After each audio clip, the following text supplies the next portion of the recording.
Condo, is that Yes. her name? She says, take all your stuff, like now I did what she said to do with the clothes. She tells you which ones to start with. Because she, like, sentimental stuff is harder than like clothes. And she said, like, take them all, put them on your bed, and you pick them up piece by piece, and if it brings you joy, then you keep it. She said, now, it might bring you joy when you bought it in 1969, but it may not necessarily bring you joy today. And I got rid of 9 garbage bags. Oh, wow. Bravo. Because with stuff, it's like, I don't know. Where it's just taking up space. So. I've watched a lot of hers, and she has a really good videos. My only hesitation would be getting all of your clothes out at once. If that's more than you can do at one time, I'd say don't do that. You might do one closet or part of a closet. But she said the only reason she tells people to do that because you have duplicates all over the house. Yeah. And you don't realize it. And that is true. You got some hanging in this closet, and we may have the same type of My husband bought me 3 of the same bags. I got 3 of the same bags. He didn't even realize he bought me the same bags. How funny. Yes, ma'am. I know, I happen to be, for lack of a better word, I'm relatively nosy.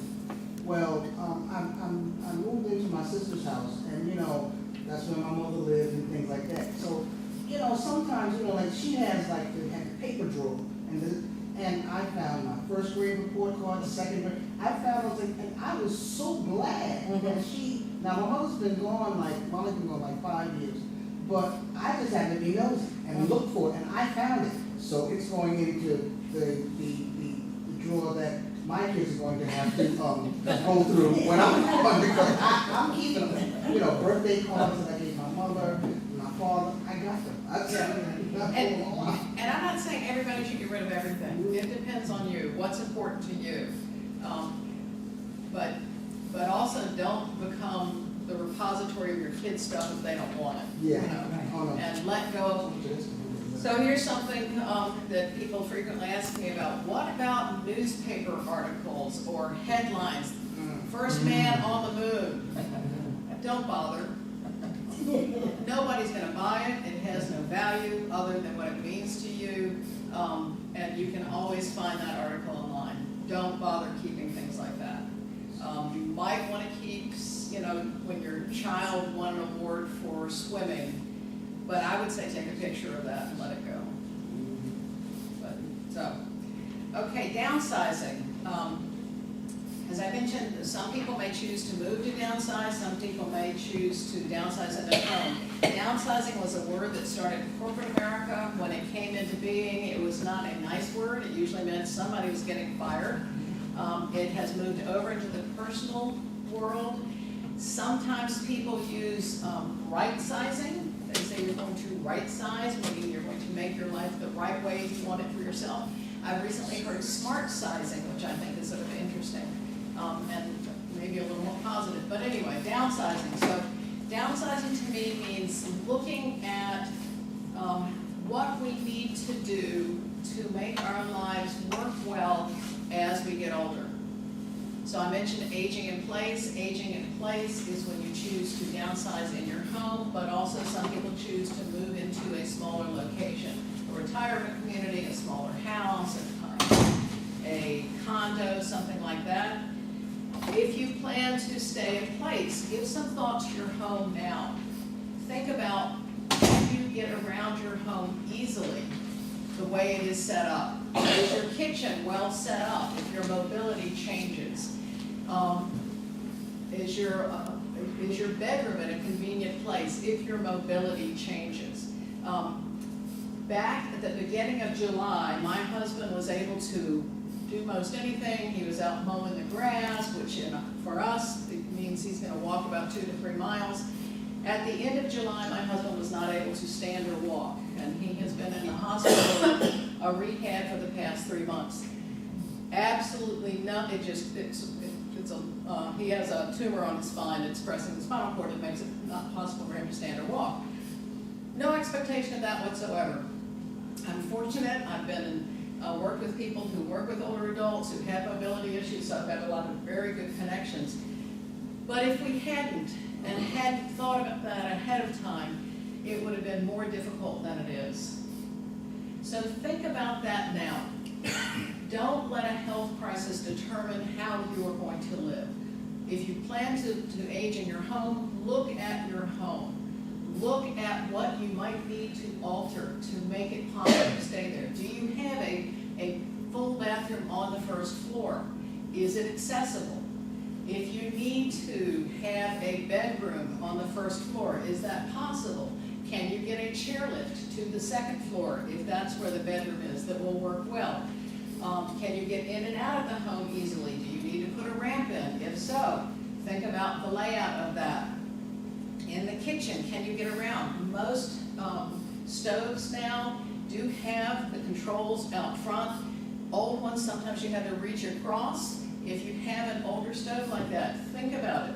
Do you need to swap out your stove? Personally, I would not swap out my stove. I would just have all my meals brought in and stop cooking all together. Meals on wheels, you know, pick up a roasted chicken somewhere, I'm fine. But if that's true, think about it. Also consider that you are going to have transportation and social concerns. My father, as we say, bless his heart, he was a wonderful man, but he was a bit of a curmudgeon. He did not have a strong social life. When he was living alone after my mother died, he could literally go for days and not see another human being. So think about your social life. Think about how you are going to spend time with other people, because that is very important. If you're planning on moving to a smaller home or into a retirement community, even if you're not planning on moving for a few years, start thinking about it now. Look around your house. Think about what you need to take with you, what you want to take with you. So you walk into your house right now, and there's this nice foyer table where you put your keys down and the mail down and all of that. When you move to a smaller place, maybe a 1 or 2 bedroom apartment, maybe don't take the foyer table, take the small chest of drawers, because now you have storage. You've got the flat surface for putting the keys in the mail, but you also now have storage. Think about which furniture you might want to take. I occasionally walk around the house. It's a little odd pastime, but I do it. I walk around the house and I think, if I were to move within Richmond to a smaller place, what furniture would I take? If I had to move long distance for some reason, because we do need to move where we have a health advocate, if I had to move long distance, what would I take? So give that some thought now. Look at retirement communities. Even if you are thinking of staying in your home, do some investigation now.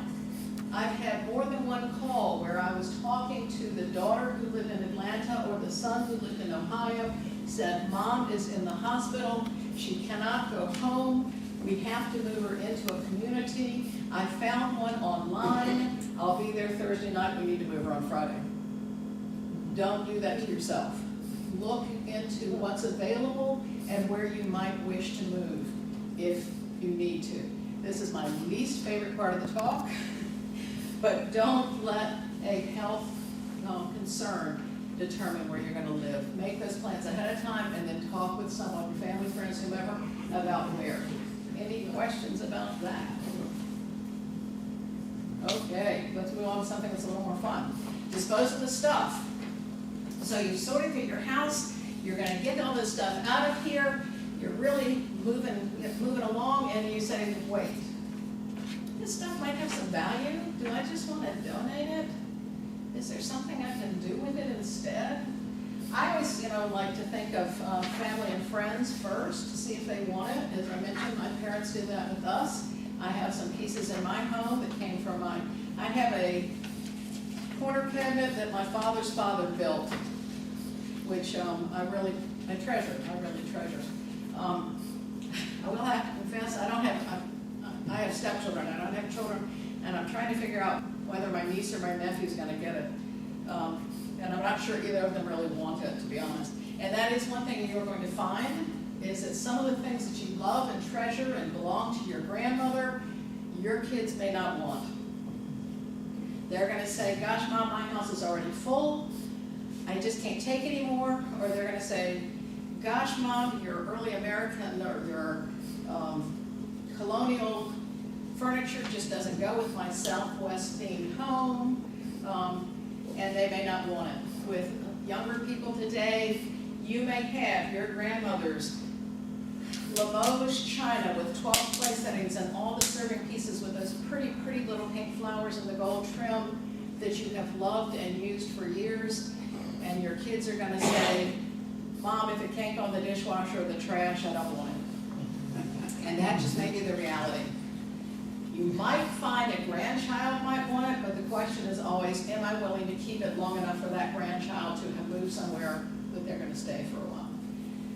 So, disposing of the stuff, see if the family wants it, see if friends want it. The next thing is, there are a couple of ways that you might be able to make a little money off of it. The first one I list are dealers. Dealers are people who buy things for resale. Some dealers will buy a whole house. Some dealers buy specific things, like they buy only primitive furniture, or they buy artwork, or they buy art pottery, and that's it. And as I mentioned, other people will buy, say, the whole house. When a dealer buys something, they generally pay 25 to 50% of the retail value. Now, that doesn't seem fair, does it? Well, they've got to find it. They've got to buy it. They've got to transport it to wherever it is that they are going to be selling it. They may have to clean it up or repair it. They may have to have it on their sales floor for 3 to 6 months before they sell it. This is how they make their living. So they are not going to pay a retail price. The only way you are ever going to get a real retail price is if you sell it yourself. And sometimes it's just not cheaper. So those are dealers. Consignment. There are consignment stores all over Richmond. Consignment is either clothing consignment or sort of everything else, household consignment. And there are a variety of them around Richmond. Some of them specialize in certain things. I have a list of resources in the back, on the table back there, and I do have some consignment stores listed. You may know some that are closer to you that you prefer. But consignment usually pays around 50% of the sale price. Often what happens is the piece will come in, they'll put it at their full consignment price. After a certain amount of time, they'll reduce it a little bit. After some more time, they may reduce it again. And then at the end of that period, depending on the store, either you can pick it up again, or it becomes they deal with it at their sole discretion. You need to talk with the consignment store, find out how they do that. Probably they will not contact you when your consignment period is coming up. Some might, but usually they don't. Usually that is your responsibility. A managed estate or moving sale. There are companies in the Richmond area, again, I have some listed on my list of resources, who do estate sales in the home. An estate sale in the home means that there's going to be a lot of stuff left in the house. It means you are going to walk in the door and there's going to be a lot of stuff left in the house. If you are doing a yard sale or a garage sale, do not call it an estate sale. You'll just annoy the people who show up. Because if you're going to an estate sale, you expect to walk in the front door or in a door into the house and find the house pretty full. On an estate sale, the estate sale company will price it. The first day, generally, they will keep the price firm. The second day, they will drop it, maybe 25%. The third day, they may drop it 50%, and they may bargain pretty heavily on the last day of the sale, whether that's the third or fourth day. You have two reasons to have an estate sale. The first one is to make the best money that you can, but the second one is to make it go away. On the first day,